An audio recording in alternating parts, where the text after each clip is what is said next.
listening to the Art of Homeschooling podcast, where we help parents cultivate creativity and connection at home. I'm your host, Jean Miller, and here on this podcast, you'll find stories and inspiration to bring you the confidence you need to make homeschooling work for your family. Let's begin.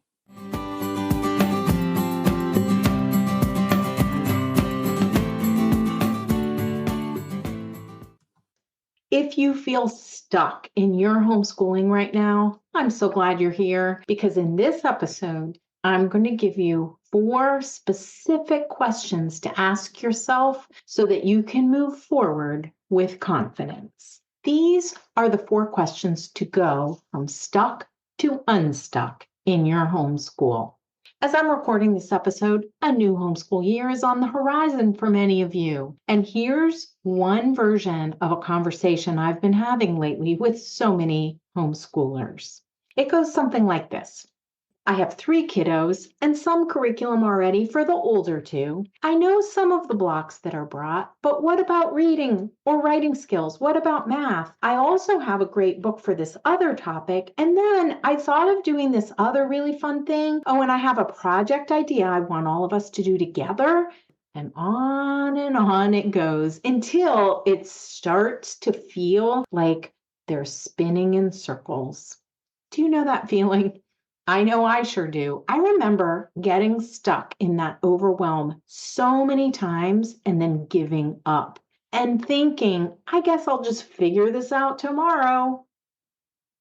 The truth is that the more possibilities we consider, the more opinions we gather, and the more curriculum we buy, the more confused we become. When what we really need to do is to make some decisions so we can move forward. As you've probably heard me say before, confidence comes from taking action. And in order to take action, we have to make some decisions. Decisions about what topics to study, skills to teach, and resources to use. Now, I know that decision-making can be really hard, especially because we've taken on this big responsibility of educating our children. We don't want to make mistakes. We care so much and want to give them everything we possibly can. But we cannot take action without making some hard choices, without deciding what we want to do and when, and what we'll let go of. So let's get to it. To give you a little encouragement before I ask you the 4 questions, I want you to keep a few things in mind. Did you know that the literal meaning of the word decide is to cut away? That's right. We have to cut away some things in order to choose others. Sometimes half the battle is accepting that we cannot do it all, and that we need to let go of some things. That's part of the process. Every time we decide to do something, we're also choosing not to do other things. If you need more help with decision making, I suggest you check out episode 31 here on the podcast, How to Be More Decisive in Your Homeschool. In that episode, I give you 3 tips for how to be more decisive and 5 action steps for moving forward with a sense of resolve. You'll find a link to that episode in the show notes, and I'll share where to find the show notes at the end of this episode. One other thing I want to mention is that the inspiration for this episode came not only from conversations I've been having with homeschooling parents lately, but also from all the comments I got in response to an email I sent a few weeks ago. The subject line was my mantra, think in 3s, pick 1. And in the email, I talked about micro tasks, about breaking things down so that they're more doable. This is a great strategy when you feel overwhelmed or even feel like you're struggling getting anything done. You can just pick one little thing to do, go do it, and then celebrate.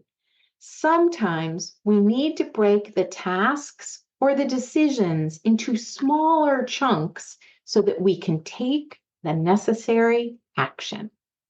So now as we get to the 4 questions to go from stuck to unstuck, I want you to think about just answering one of these questions at a time, especially if you're feeling overwhelmed. You don't have to go through all of these at once in one sitting.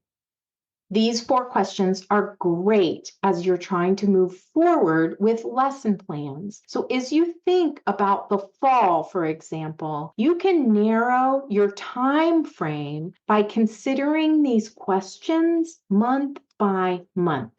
Here's an example. If you are listening to this episode as it comes out in August, think about these questions as they relate to what's to come in September. Here they are, 4 questions to go from stuck to unstuck. Number 1, what topic of study will you focus on for the month? Number 2, what skills will you bring? Number 3, what resources will you use? And number 4, how do you plan to record the learning? Here are just a few things to think about with each of these questions. When choosing your topic of study, think about your children and what they need right now. The topic of study is really the content knowledge that you're building. You can look at the typical block topics suggested for each age with the Waldorf curriculum in mind, and I'll link to a resource for that in the show notes. Which topic sounds good for September? You get to decide.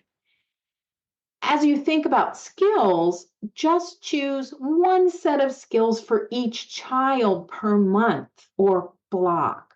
In the area of language arts, are there specific writing skills you want to develop? Are there certain reading skills you want to teach? Is it math facts that you want your child to work on? Choose the skills. When thinking about resources to use, I encourage you to find one main source for your stories. That's right, just one. This book or curriculum will serve as your go-to for the content that you're bringing. You will likely have other resources and books to supplement, but finding one main reader is the place to start. And finally, how do you want to record the learning? Do you want to make a main lesson book for this block or not? Do you want to do the traditional approach of drawing in the book one day and writing a summary the next? Or do you want to mix things up a little bit and make more of a scrapbook type main lesson book this time around? Think about what best suits the topic you've chosen. And there you have it, 4 questions to go from stuck to unstuck. You can use these same questions every month as you plan for what's coming next. It really can be that simple. I know it's not always easy, but it can be simple. And if you want help filling out your plan, be sure to check out my wonderful resource, Homeschool Simplicity 101. Inside, you'll find the Homeschool Simplicity Handbook, holistic planning templates, beautiful planning templates that you can use to create a planning binder for yourself, and a video training on how to bring it all together. Plus, there's a training in there on creating your minimum viable homeschooling day so that you can continue to feel successful in your homeschool no matter what life brings your way. I'll put a link to this helpful resource in the show notes, which you can find at artofhomeschooling.com/episode 196. As we wrap up, I just want to invite you to give yourself lots of love for all the important work you're doing in the world.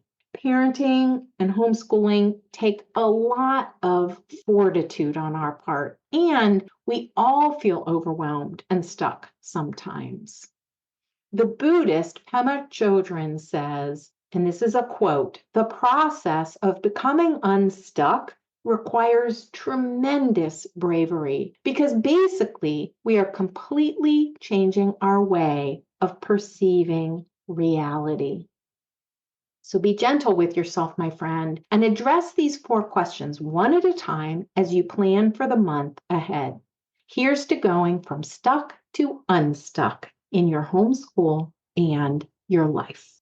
That's all for today, my friend. But here's what I want you to remember. Rather than perfection, let's focus on connection. Thanks so much for listening, and I'll see you on the next episode of the Art of Homeschooling podcast.